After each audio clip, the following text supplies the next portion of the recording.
Amen. Béni soit Dieu. Que Dieu soit béni pour tout ce qui a été dit et fait déjà ce matin. Nous sommes bien dans la présence de Dieu. Alléluia. De toute façon, il n'y a que là qu'on est bien. Dans sa présence à lui. Lui, il est appelé la bonne nouvelle. Au milieu d'un monde chaotique, un monde de tourments, de mauvaises nouvelles, lorsqu'on vient dans sa présence, on est béni. On est béni. Et la bénédiction n'est pas simplement un frisson, quelque chose qui passe. La bénédiction, c'est quelque chose qui construit. Amen. Trop souvent de fois, on dit, Seigneur, bénis-nous, comme si que, eh bien, on voudrait des choses, mais parfois on devrait dire, Seigneur, on lève. Hein, Dieu fait ce qu'il veut ce matin, qu'il place ou qu'il déplace ce matin, qu'il construise ou qu'il détruise ce matin, il fait ce qu'il veut.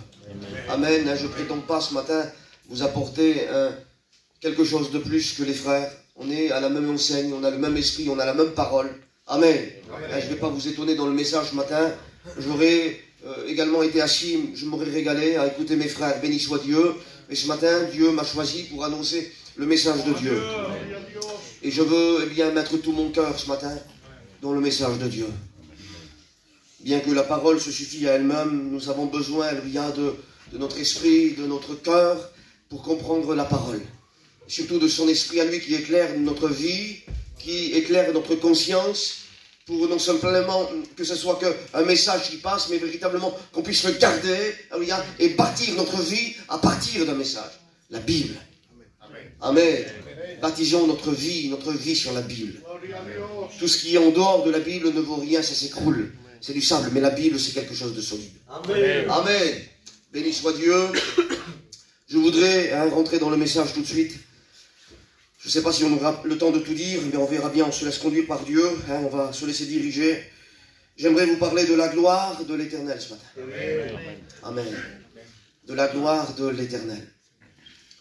Je le dis devant Dieu avec mon cœur ce matin, j'aborde ce sujet avec beaucoup d'humilité. Car qu'est-ce qu'on est, nous, pour parler de sa gloire? On emploie des mots tellement petits, tellement infimes, pour décrire un Dieu si immense, un Dieu de l'infini. On va essayer de mettre ce matin des mots qui correspondent à notre entendement, à notre connaissance, mais ça va bien au-delà. Dieu est un Dieu ineffable, alléluia.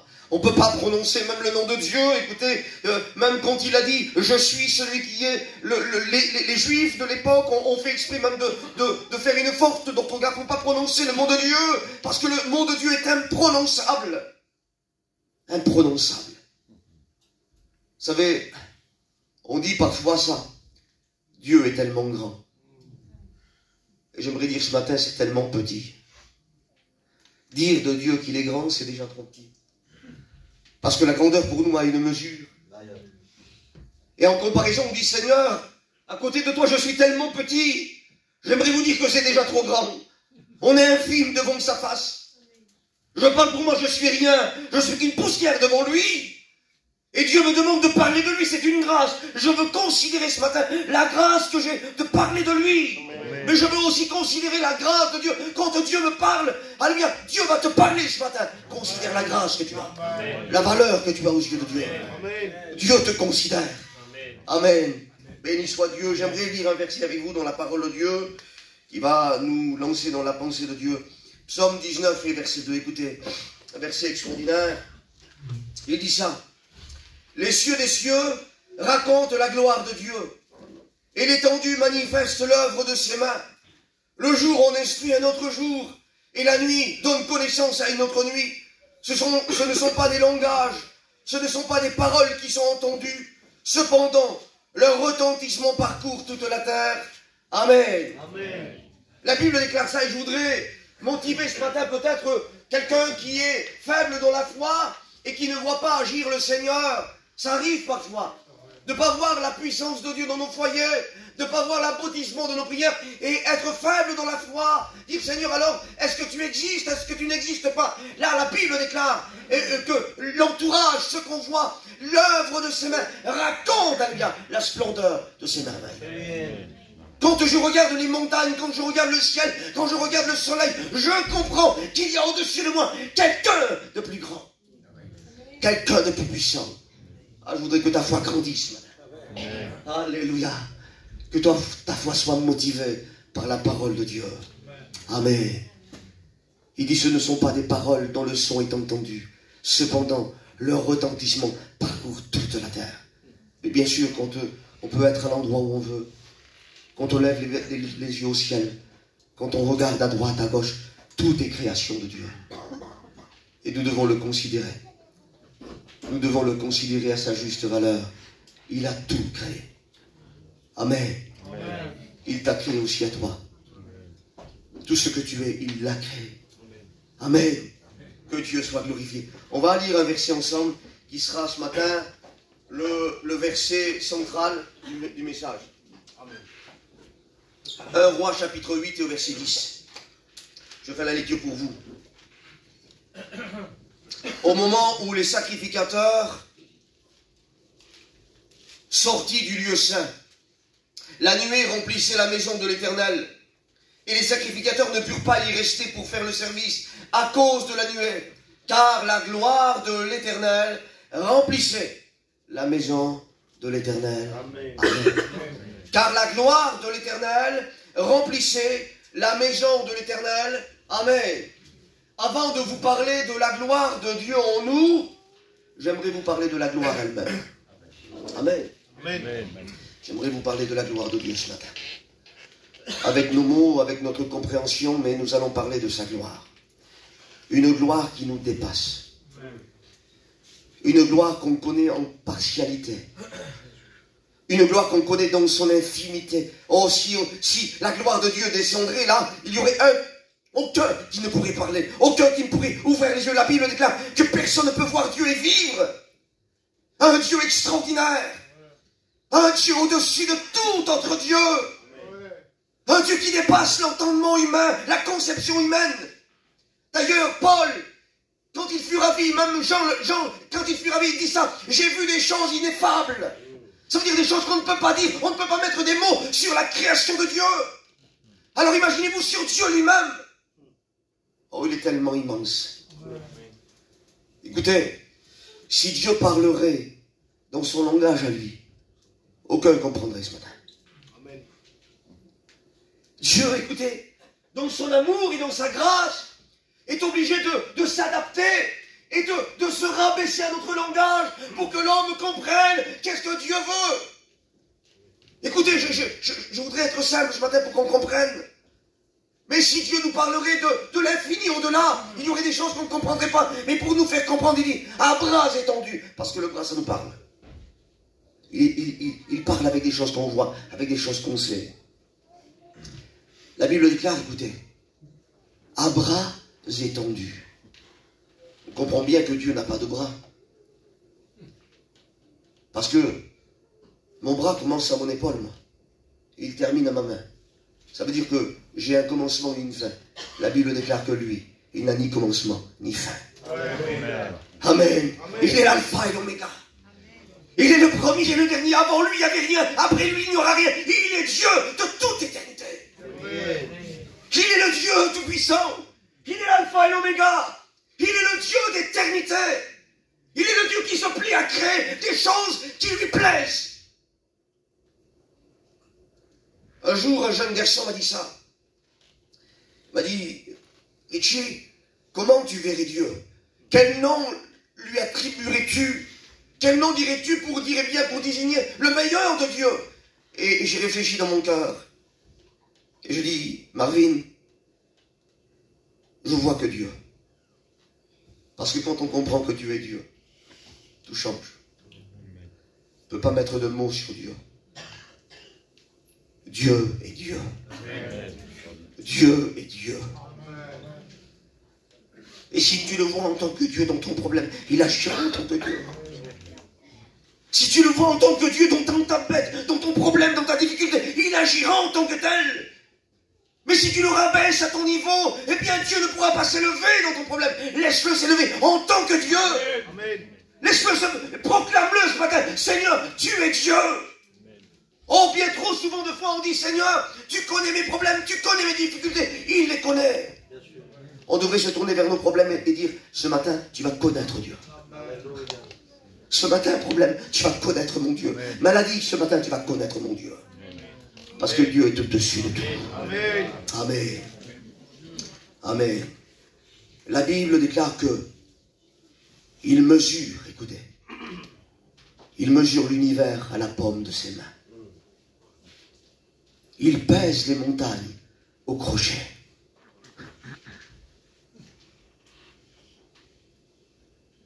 Il est extraordinaire. Il est extraordinaire, notre Dieu. Il est infiniment grand. Et je voudrais qu'on le mette à la hauteur qui lui est due. Écoutez sa voix. Sa voix, lui, la voix de Dieu, est une voix créatrice. La Bible déclare que quand il parle, les choses qui ne sont pas deviennent. Elles deviennent réalité. Écoutez, c'est extraordinaire. La chose n'existe pas, mais sous l'intonation de la voix de Dieu. Parce que la voix de Dieu est créatrice. Il dit tu es, tu apparais. La chose ne sait même pas qu'elle dit. Elle apparaît, elle prend forme sous l'autorité de la voix de Dieu. Parce que Dieu a dit tu es, alors elle devient. Quelque chose qui n'existait pas dans le lien. Dieu dit qu'il y est. Elle se lève, elle existe. La voix de Dieu est créatrice. Il crée la vie là où il y a la mort. Il crée l'amour là où il y a la haine. Écoutez, c'est extraordinaire. La voix de Dieu. Il y a des athées parfois qui viennent dans les réunions. Des gens qui ne croient en rien. Mais sous l'autorité de la voix de Dieu. Parce que la Bible, c'est la voix de Dieu. Il se passe des choses dans le cœur. Qui s'appelle la foi. Il engendre la foi. Il fait naître la foi. Je disais ça l'autre jour en Corse. Je parlais de la voix de Dieu qui était une voix créatrice. Et Dieu m'avait saisi. Je ne voudrais pas être cru ce matin, mais il y avait un foyer qui ne pouvait pas avoir d'enfant. Et quand je dis ça, le Seigneur me dit, prononce une parole sur eux. Et dis-leur que je vais mettre la vie. Amen. Nous avons été voir le petit foyer. Et quelque temps après, ils m'ont appelé. Il dit, ça y est, on attend un heureux événement. On attend un berceau. Dieu crée la vie là où il y a la mort. Dieu crée la vie là où il y a le néant. Dieu est capable ce matin de créer la vie. Même le rétrograde qui a en lui des parties qui sont mortes, là où Dieu dit tu es, il devient. La puissance de Dieu n'est pas arrêtée par des murs. Il y a des personnes en prison qui se sont converties au travers de la Bible. Oh, la Bible, la parole de Dieu n'est pas arrêtée, n'est pas compactée par des murs. Elle traverse les océans, elle traverse les frontières. Elle brise, alléluia. Elle brise des murs. Elle ouvre des portes pour l'évangile. C'est ça la parole de Dieu. Oh, et ce soir, alléluia, s'il y a des choses en toi qui sont mortes par la vie, Dieu va les faire revenir à la vie. Je t'assure. Tu es capable. Écoutez, la voix de Dieu est créatrice. Amen. Amen. Et dans le ciel, j'imagine, la Bible déclare que il n'y avait rien. Et il dit qu'au commencement, Dieu créa le ciel et la terre. C'est-à-dire qu'au commencement, il crée le système angélique. Tout ce qu'il y a dans le ciel, il le crée sous l'autorité de la parole. Amen. Vous savez qu'il y a des anges, des différents grades d'anges. Il y a des séraphins qui sont les plus près de la présence de Dieu. Ce sont les protecteurs de la présence de Dieu. Écoutez, le mot séraphin vient du mot séraphim en hébreu, et le mot séraphim veut dire brûlant, ardent. Ce sont des anges qui sont enflammés. Écoutez, ils n'existaient pas. Mais Dieu dit, séraphim, sois. Ils s'enflamment sous la puissance, autorité de la voix de Dieu. Ils sont tellement près de la présence de Dieu qu'ils s'enflamment, alléluia. Ils ne peuvent pas résister à l'autorité de la présence de Dieu. Alléluia. Béni soit Dieu. Béni soit Dieu. Pour l'autorité de mon Dieu que je sers. Pour l'autorité de Dieu que tu sers. Béni soit Dieu. Sois fier. Amen. Sois fier de qui tu es. Parce que tu es une demeure de Dieu. Le Dieu véritable habite en toi. Et j'aimerais te dire que rien ne peut te résister ce matin. Amen. Rien ne peut te résister. Rien ne peut te faire face ce matin. Parce que tu as en toi le prince de la vie. Tu as en toi le créateur.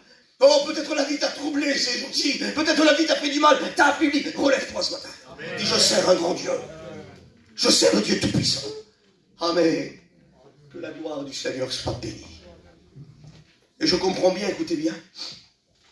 La Bible déclare que les cieux des cieux ne peuvent le contenir. Les cieux des cieux. Le mot ciel en hébreu, c'est le mot Shamaïm.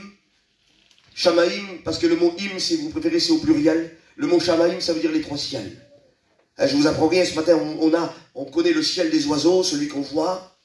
Il y a le ciel, c'est-à-dire le cosmos, l'espace. Et il y a le ciel de Dieu. La Bible déclare que Dieu règne dans le troisième ciel. Et il dit que les cieux des cieux, tous ces ciels-là, ne peuvent pas le contenir. Le mot contenant, ou contenir, en hébreu, c'est le mot courle. Et le mot courle, c'est mesurer, sonder, mettre une mesure. C'est impossible de mesurer quelque chose d'assez grand pour contenir la puissance de Dieu. Impossible de contenir, impossible de mettre un contenant qui retient la présence de Dieu. Il est insondable, incalculable, immesurable, incontenable. Dieu est Dieu. Amen. Amen. Et je comprends bien maintenant quand Dieu vient quelque part, quand Dieu vient dans une maison, quand Dieu vient dans un foyer, il veut prendre toute la place. Amen. Vous savez, on emploie souvent ce mot, Shekinah, le mot Shekinah, Shrina, on appelle ça la gloire de Dieu visible, mais vous ne le trouverez pas dans la Bible. Le mot Shekinah est venu après dans le Talmud, dans l'enseignement juif. Vous ne le trouverez pas dans la Bible, mais il y a un mot pour désigner la gloire. Le mot gloire en hébreu, c'est le mot kavod. Kavod, ça désigne la gloire de Dieu. Et il vient d'une racine, c'est le mot kavad. Kavad, c'est quelque chose de lourd, quelque chose qui pèse.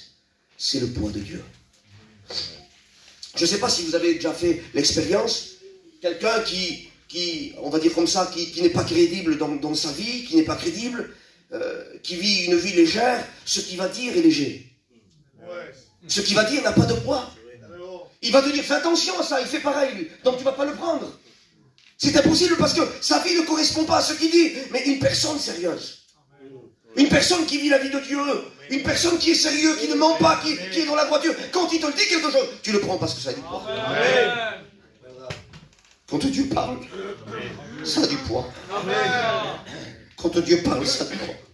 Considère la valeur de Dieu, considère les mots de Dieu, considère la voix de Dieu. Quand il te dit non, c'est non. Quand il te dit oui, c'est oui. Ne prends pas le oui pour un non, ne prends pas le non pour un oui. Laisse Dieu te parler et fais ce qu'il te dit. Ça a du poids quand Dieu parle. Ça a du poids quand Dieu parle. Écoutez, vous pourrez lire un verset dans la Bible. Amen. Amen.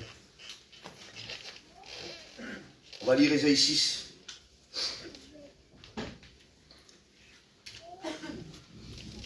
Il va nous montrer véritablement une bel aspect de la gloire. Vous voulez? Amen. Amen. Ésaïe 6. Je le lis pour vous. Écoutez ce qu'il dit. C'est une vision qu'a Ésaïe. L'année de la mort du roi Osias, je vis le Seigneur assis sur un trône. Et ce trône était un trône très élevé. Et les pans de sa robe remplissaient le temple. Et les séraphins se tenaient au-dessus de lui. Et ils avaient chacun d'eux 6 ailes. Deux pour se couvrir la face, 2 pour se couvrir les pieds, et 2 dont ils se servaient pour voler. Et ils se criaient les autres, Saint, Saint, Saint, et l'Éternel des armées. Et toute la terre est remplie de sa gloire. Amen. Amen. Amen. Gloire au Seigneur. Nous voyons là, écoutez bien, il y a une image extraordinaire de la gloire de Dieu. D'ailleurs, vous savez que dans l'Ancien Testament, les hommes, dans leur bon côté, étaient des types de Jésus-Christ, de celui qui devait venir, et le roi Osias en fait partie, parce que le mot Osias, le nom Osias, veut dire ma force, c'est l'Éternel. Et ça veut dire aussi, c'est la force de l'Éternel. Ça veut dire que Christ, alléluia, et c'était un type de Christ. Christ était la force de l'Éternel sur la terre. Amen. Et Christ, la force, c'était l'Éternel. Amen. Amen. Vous voyez? Donc, il y a une vision là extraordinaire. Il dit, après la mort du roi Osias, ça veut dire que Ésaïe voit quelque part une sorte de mort et d'une résurrection. Il voit la mort de Jésus-Christ. Et il dit, je vis après la mort du roi Osias. après la mort de celui qui était la force de l'Éternel, je vis un trône très élevé. Vous savez, quand la Bible emploie des mots, c'est toujours important de les regarder, de les souligner. Quand nous, on parle, parfois, on dit ça. On appelle des amplifications. Ou en français, ça s'appelle un pléonasme. Je descends en bas. Je monte en haut. Vous voyez, on ne peut pas monter ailleurs qu'en haut. Hein, je monte, on dit deux fois la même chose. Je descends en bas. C'est pour amplifier. Mais là, la Bible dit, il ne dit pas, je vois un trône élevé. Je vois un trône très élevé. Je vois un trône très élevé. Alléluia. Vous êtes d'accord si je dis que le trône de Jésus est le trône le plus élevé? Amen. Le trône le plus élevé dans le ciel, c'est le trône de mon Sauveur. C'est le trône du Messie. Amen. Mais il y a, quand je lis ce verset, il y a comme une anomalie. Écoutez, il dit, je vis le trône, et c'était un trône très élevé, et je vis au-dessus de lui des séraphins. Je vis au-dessus de lui des séraphins. C'est-à-dire que la créature était au-dessus du Créateur. C'est un peu bizarre. Vous voulez savoir pourquoi? Dieu ne fait rien au hasard. Il a voulu marquer le ciel de quelque chose d'important. Il a voulu marquer le ciel quand tous les anges des cieux, voient cette image, le trône de Jésus, et qu'au-dessus, il y a des séraphins. Il a voulu marquer le ciel de quelque chose d'important, comme un souvenir marqué. Que avant, alléluia, que Jésus-Christ est un trône très élevé, il est venu très bas. Il est venu dans la région la plus inférieure. La Bible déclare Hébreu. Il parle sur Jésus. Il a fait, pour peu de temps, inférieur aux anges. Et ça, c'est un rappel dans le ciel. Quand tous les anges voient ce spectacle, quand tous les anges voient que les séraphins sont au-dessus de Jésus, ils se rappellent qu'un jour, Jésus est descendu de sa place. Il s'est dépouillé. Il est venu sur la terre. La Bible déclare qu'il a fait inférieur aux anges. Et on voit cet accomplissement. Écoutez, Luc 22 et verset 43, dans le jardin de Gethsémané. La Bible déclare qu'un ange vient fortifier le maître. Ce n'était pas des manières. Ce n'était pas par obligation. Jésus en avait besoin. Amen. Et les anges, quand ils voient ça, ils se rappellent. Ils se rappellent qu'il s'est dépouillé de sa gloire pour venir comme un simple homme. J'aimerais vous parler de Jésus homme ce matin. C'est ça la gloire de Jésus. La gloire de Dieu, c'est Jésus homme. Amen. Vous êtes avec moi? Amen. Écoutez. Philippiens 2, 6. Il va dire que Jésus n'a pas regardé son égalité avec Dieu le Père, lui qui était en forme de Dieu, mais s'étant dépouillé lui-même, prenant une forme d'homme comme un vrai homme. Amen. Il n'a pas regardé son égalité avec Dieu, lui qui était en forme de Dieu. Le mot qui est employé là dans le Nouveau Testament, le mot forme, c'est le mot morphé en grec, et c'est le mot, ça veut dire dans l'exactitude, dans la perfection. Il était Dieu. Amen. Amen. Vous êtes d'accord avec moi? Il était l'égal du Père. Et la Bible déclare qu'il s'est dépouillé lui-même, prenant forme d'homme. Le mot forme, c'est encore le mot morphé, c'est dans l'exactitude. Il était Dieu, dans l'exactitude, dans la perfection. Il est devenu homme. Il a mis la même nature que nous. Il a revêtu l'humanité. Et je voudrais m'arrêter sur quelque chose d'important. Il dit, non pas comme une proie arrachée. Non pas comme une proie arrachée. Vous savez ce que c'est une proie? C'est quelqu'un qui ne veut pas être arraché. Une proie, c'est une victime. Vous avez vu quand il y a des reportages, eh bien, le lion va prendre la proie et va l'arracher. Elle devient victime, elle ne voulait pas. Mais Christ, il dit qu'il s'est dépouillé lui-même. Personne n'a pu le détrôner.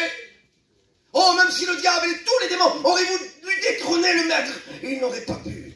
Il s'est dépouillé lui-même. Il dit, on ne prend pas ma vie. Je la donne. Amen. Il s'est donné. Il s'est dépouillé lui-même. Il est descendu pour toi et pour moi. Amen. Le mot dépouiller, en grec, c'est le mot kénos. C'est venir les mains vides. Du mot kénou. Kénou, c'est privé de privilège.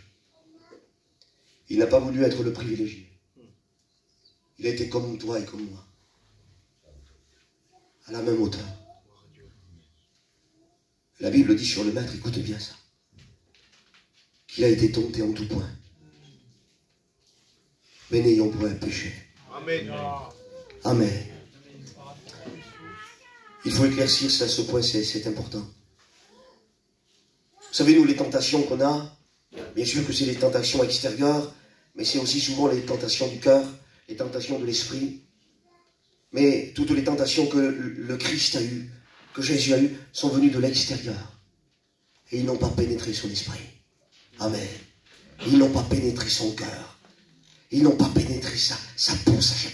Il est resté saint jusqu'au bout. Gloire à Dieu. Amen. Et c'est ça la gloire. Que dans le même corps que nous, la Bible déclare qu'il a dépouillé toutes les autorités ténébreuses. Et il les a livrées en spectacle, en les clouant à la croix. Amen. Il les a cloués, alléluia. Écoutez bien, écoutez. Oh, que je suis heureux de t'appartenir, Seigneur. L'homme avait, eh bien, cette attraction du péché.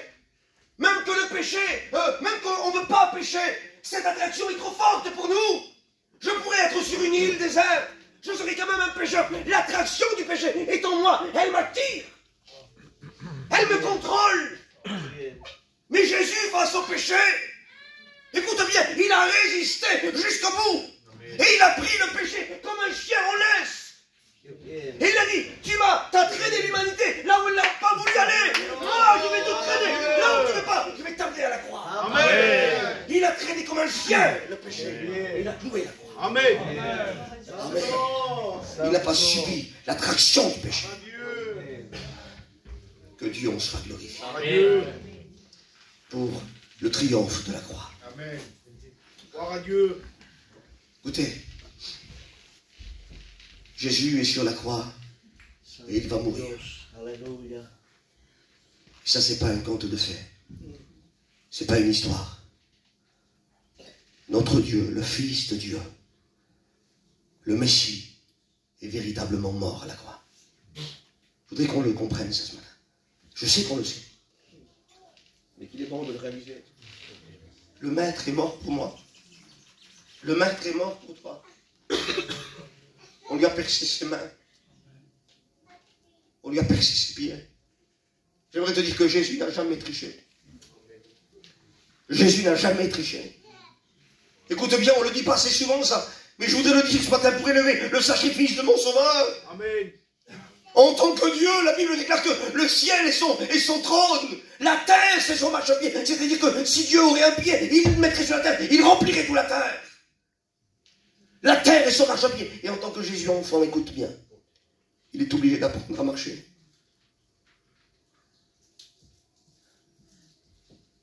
Nous avons vu que sa parole est créatrice. Et en tant que Jésus enfant, il est obligé d'apprendre à parler. Il n'a rien devancé. Le Maître Jésus n'a rien devancé. Il a subi la chronologie humaine pour aller jusqu'au bout. Quand le Maître disait « j'ai faim », il avait faim. Quand Jésus disait « je suis fatigué », le Maître était fatigué. Quand Jésus disait « j'ai mal », Jésus avait mal.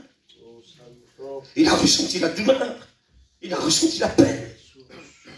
Jésus n'a pas triché. Ces larmes qui coulaient sur ses yeux étaient des vraies larmes. Quand on lui a arraché la barbe, les morceaux de chair sont partis. Il a ressenti ça. Tu comprends ça ce matin? Il dit, voici, écoute bien, je voudrais que tu l'entendes ça. Voici l'ordre qui a été donné de mon Père. J'ai le droit de donner ma vie, mais j'ai aussi le droit de la reprendre. Il avait le droit, tout moment, de dire stop. Mais il a été jusqu'au bout. Amen. Pour toi et pour moi. Jusqu'au bout. Jusqu'à la mort de la croix. Et voilà que Jésus meurt. Je voudrais passer vite. Voilà que Jésus meurt. Et la Bible déclare que voilà, Jésus est mort. Et je pense à quelque chose. Savez-vous que depuis longtemps, le diable ne savait pas que, si vous préférez, à quel moment Jésus allait naître. Et il a fait mourir beaucoup de premiers-nés, vous le voyez dans la Bible. Mais là, il est sur le point de vaincre. Jésus est sur la croix, écoutez, regardez ce spectacle. Jésus est sur la croix, ensanglanté, il va mourir. Et là, il meurt. Il rendit l'esprit. Je voudrais donner des ailes à mon imagination. Les anciens sont là et ils me reprendront ce qu'il faut. Mais écoutez, on va rester biblique ce matin. Amen. Mais j'essaye de penser. Dans le monde démoniaque, dans le monde spirituel, là où il y a les démons et le diable, imaginez-vous la réjouissance quand le Fils de Dieu est mort. Je suis sûr que ça s'est passé comme ça. Le diable a dû appeler tous les démons. Venez, venez, réjouissons-nous. Le Fils de Dieu, le Fils de la promesse est mort. Nous avons gagné. Oh, peut-être une fête démoniaque avec des rires démoniaques. Écoutez, et sur cette fête démoniaque, une voix transperce l'auditoire. Une voix va au milieu d'eux et il s'écrie, arrêtez tout. La mort est en train de parler, arrêtez tout. Nous n'avons pas pu le garder. Il est ressuscité. Amen. Amen. Amen. Amen. Amen. La mort n'a pas pu le garder. Amen. Écoutez. Je sais que ça s'est déjà arrivé. Parfois on mange quelque chose, on va au restaurant ou quelque chose comme ça, et on avale quelque chose qui nous fait du mal. Je ne voudrais pas être maladroit, être cru ce matin, mais quelque chose à l'intérieur de nous fait du mal. Parce que c'est quelque chose qui n'est pas compatible avec nous. Vous savez ce que le corps fait, c'est une autodéfense. À un moment donné, il va le rejeter. Parce que ça fait mal à l'intérieur, et c'est une autodéfense du corps. Il va le rejeter. La sainteté de Dieu avait persécuté le monde ténébreux. Il était obligé de le rejeter. Ils n'ont pas pu le garder. Trop saint, trop pur. Amen. Amen. Amen. Écoutez, vous savez que la mort a une arme. Selon la Bible, on l'appelle l'aiguillon de la mort. Cet aiguillon, vous savez ce que c'est? Une aiguillon, c'est un morceau de bois avec un pic au bout, et on faisait avancer les bœufs. Et le bœuf, même s'il était gros, avec sa force, avec sa robustesse, le simple fait que j'avais cet aiguillon, je le gouvernais. Il me donnait du pouvoir. Il me donnait de l'autorité sur ce bœuf. Je le dirigeais où je voulais. Eh bien, la mort a une arme qui s'appelle l'aiguillon. Vous savez ce que c'est? C'est le péché. Le péché, c'est l'aiguillon de la mort. Le péché, c'est l'arme de la mort. Et c'est le péché qui donne la force et la puissance, l'autorité à la mort. Je ne voudrais pas être maladroit, mais quand quelqu'un part, quand quelqu'un décède, eh bien, pourquoi il ne revient pas à la vie? Parce que la mort a le pouvoir sur lui. Parce que la Bible déclare que tout être est pécheur et privé de la gloire de Dieu. Ça veut dire que la mort a le pouvoir. Il dit, tu ne peux pas ressusciter. Tu ne peux pas revenir à la vie. Sauf la volonté de Dieu. Mais là, Jésus est mort. Et la Bible déclare qu'il va dans le séjour des morts. Et au milieu du séjour des morts, il brise cet aiguillon. Amen. Il brise l'aiguillon de la mort. Il désarme la mort. Il brise la lumière. Oh, par sa sainteté, il vient briser cette arme que le péché, que la mort a. Il brise. Il n'a pas d'autorité sur le maître. Il revient à la vie. Amen. Amen. D'ailleurs, Paul va dire ça. Il va provoquer la mort. Et dit, oh mort, où est ton aiguillon? Où est ta victoire? Il proclame la résurrection du maître. Il dit, regarde, tu as tout essayé, il est quand même ressuscité. Amen. Tu as braqué ton aiguillon, tu n'as rien fait, il a brisé toute autorité. Le maître est ressuscité. Amen. Amen. C'est ça la gloire. Alléluia. Là, je voudrais passer. J'aimerais juste dire ça. Adam s'est corrompu a péché dans une terre saine, dans un paradis sur terre. J'aimerais vous dire que Jésus s'est conservé saint dans une terre corrompue. Et il a été jusqu'au bout. La gloire de Dieu, ce n'est pas que la mort, mais c'est aussi la résurrection. Amen. La croix n'est pas la défaite, elle est le triomphe de Dieu. Amen. Amen. Et vous m'accordez 10 minutes de plus? Amen. Amen. Hein, j'essaie de passer. Je vous parle depuis un petit moment de la gloire de ce qui est Dieu. Quelqu'un d'extraordinaire. Quelqu'un de glorieux. Et la Bible déclare ça. Que nous avons été édifiés. Ça veut dire bâtis, construits, édifiés pour être une maison de Dieu en esprit. Et je voudrais vous le dire et le dire à l'église de Narbonne ce matin, comme Paul l'a dit à l'église de Corinthe. Ne savez-vous pas? Je voudrais me le dire à moi ce matin aussi. Ne savons-nous pas ce matin que nous sommes le temple du Saint-Esprit et que nous sommes la demeure de Dieu en esprit, que le Dieu puissant véritable demeure en nous? Alors ne sois pas affligé ce matin, relève ta tête, sois encouragé par celui qui vit en toi. Amen. Tu es la maison de Dieu. Dieu dans sa gloire a choisi. Il dit qu'il n'habite pas dans les tentes faites de main d'homme, dans les demeures faites de main d'homme, mais il habite ton cœur. Il habite mon cœur, il habite ma vie. Je suis devenu, parce que j'ai accepté le Christ, je suis devenu la demeure de Dieu. De ce Dieu si grand, de ce Dieu si puissant. Il est en toi. Amen. Peut-être au milieu de nous, il y a des personnes qui n'appartiennent pas à Dieu, je ne sais pas. Il peut devenir ton Dieu. Tu peux devenir son temple. Je voudrais que tu essayes d'imaginer ce que Dieu peut faire avec toi. Quelqu'un d'extraordinaire. Amen. Amen. Gloire au Seigneur. Je voudrais revenir vite fait au texte de base de Corinthiens. Excusez-moi, de 2 Rois. Chapitre 10, écoutez ce qu'il dit. Nous avons vu que il dit que la maison de l'Éternel était remplie de la gloire de l'Éternel. Vous êtes avec moi? Amen. Il dit, la nuée remplissait la maison de l'Éternel. Et les sacrificateurs n'ont pas pu y rester pour faire le service à cause de la nuée, car la gloire de l'Éternel remplissait la maison de l'Éternel. J'aimerais vous dire quelque chose et attirer votre attention sur quelque chose de précis.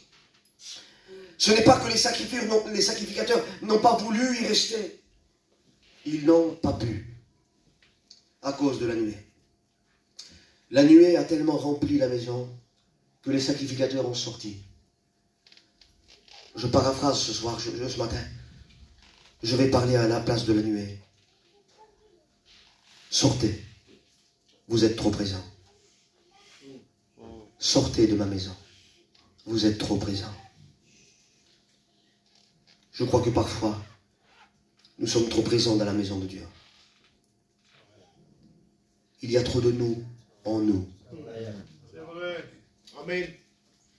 Je le répète. Il y a trop de nous en nous. Et le seul moyen de faire sortir ce qu'on est, c'est de se laisser remplir par lui. Amen. On ne peut pas diminuer de nous-mêmes. Jean va le dire, il dit, il faut qu'il croisse, à ce fin que je puisse diminuer. On ne peut pas diminuer, qu'il grandisse. Non, ça ne marche pas comme ça. Il faut qu'il croisse. Il faut qu'il grandisse. Il faut qu'il remplisse la maison. Il faut que la gloire de Dieu remplisse toute la maison. Je suis sa demeure. Je suis sa maison. Il doit remplir mon esprit, mon cœur, mon âme. Tout doit être rempli, impacté de la puissance de Dieu.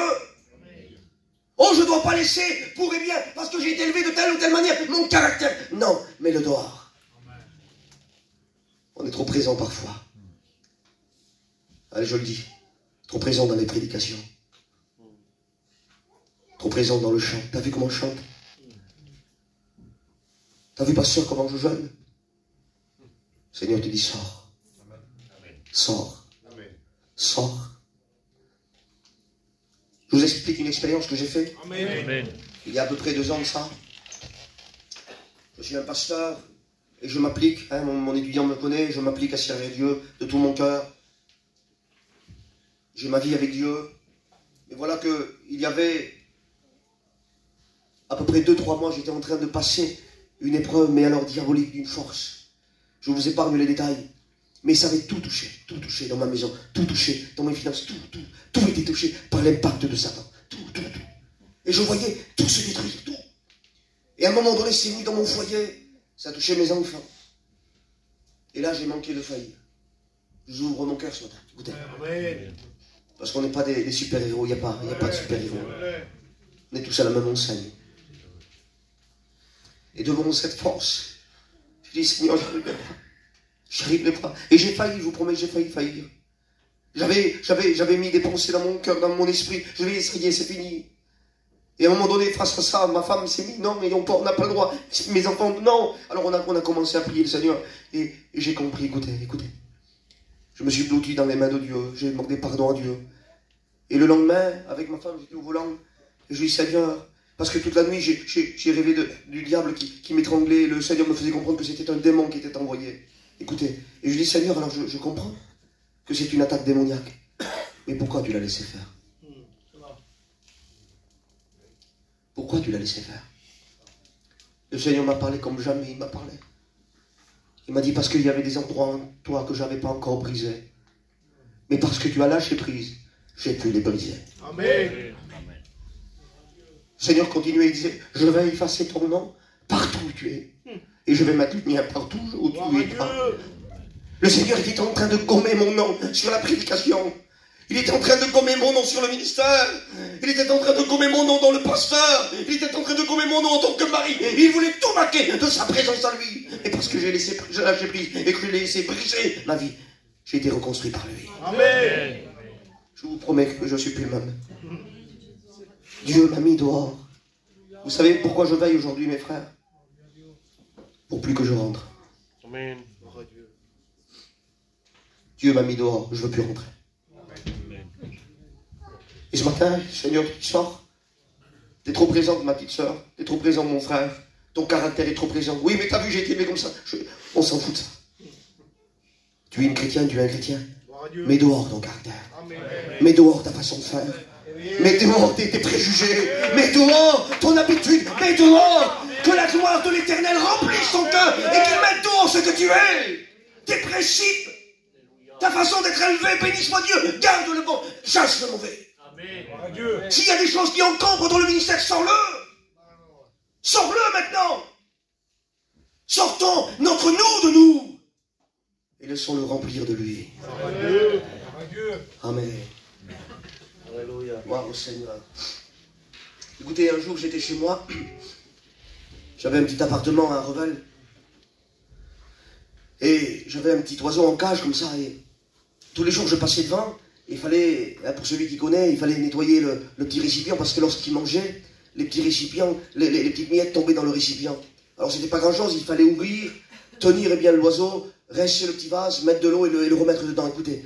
Mais à un moment donné, j'avais une journée très fatiguée, très fatigante, et je suis rentré, je voyais le petit oiseau là, et j'avais la flemme. Vous savez ce que j'ai fait? J'ai pris la cage entière, j'ai ouvert le robinet, et j'ai mis le petit récipient sous l'eau. Et à un moment donné, l'eau a tellement coulé forte que les miettes du fond ont commencé à bouger. Ils ont commencé à bouger. Sans les toucher. Ils commençaient à bouger parce que l'eau était là.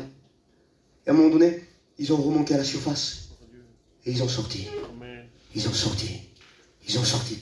Et à un moment donné, l'eau c'était du cristal. Il n'y avait plus rien, plus de miettes, plus rien. Et j'ai posé. Et le Seigneur m'a parlé. Il a dit, tu essayes de t'enlever de toi tes miettes. Tu n'y arriveras pas.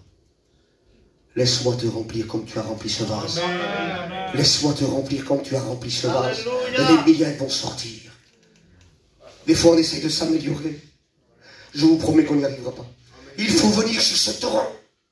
Le torrent qui coule de Dieu, la nuée de Dieu, la gloire de Dieu, qui nous remplisse à ce fait que les choses, même qui sont internes à nous, qui collent à notre peau, il y a notre caractère parfois, qui collent à notre peau. J'y arrive pas, pasteur. Laisse-le te remplir, tu vas voir. Tu vas voir si ça sort pas. Laisse-le te remplir. Ça va sortir. Ça va sortir.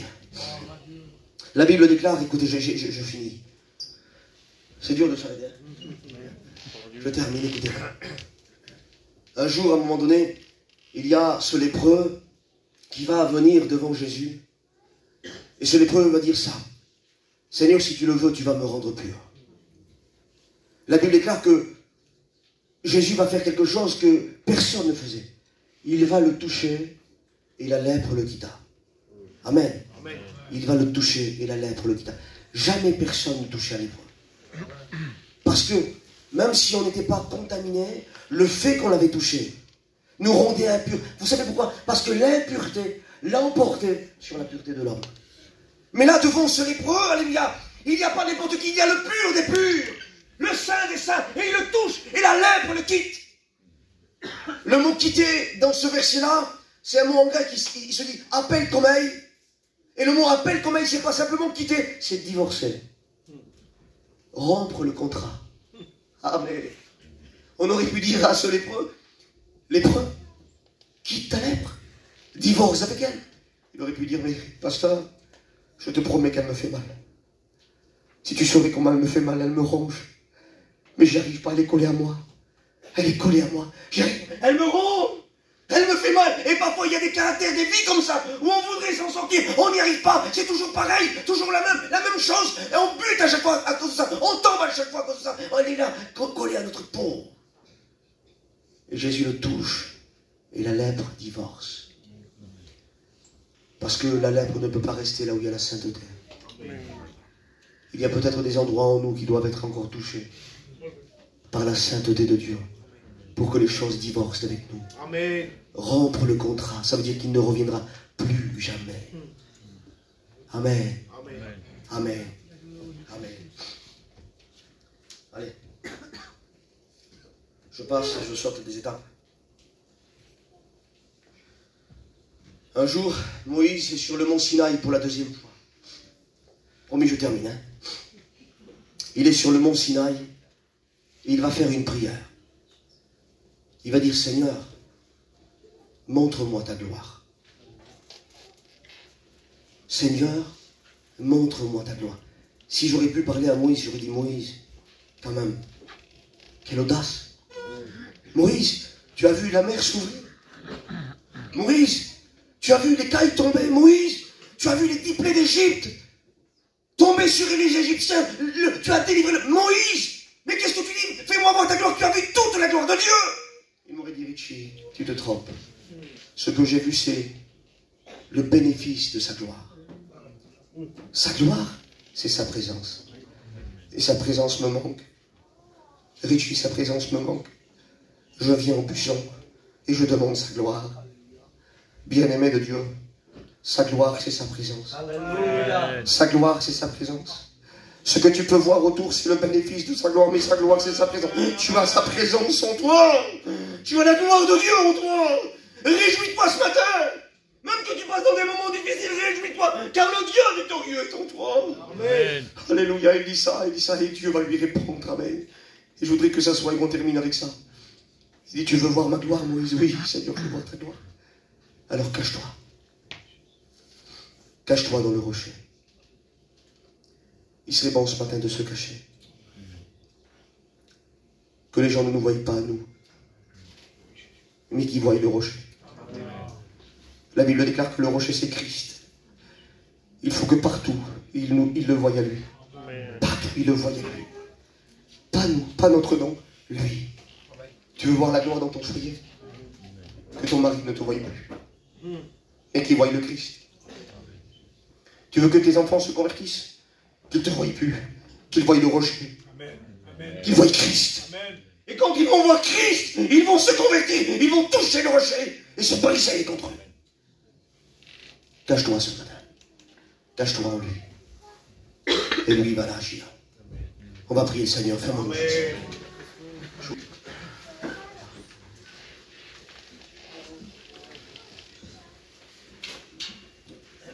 Colossiens 1, 27, écoutez ce qu'il dit. Et on prie le Seigneur. Dieu a voulu faire connaître sa glorieuse richesse de ce mystère parmi les païens. Savoir Christ en vous. Christ en vous. Mais écoutez, Christ en vous, Christ en moi. L'espérance de sa gloire.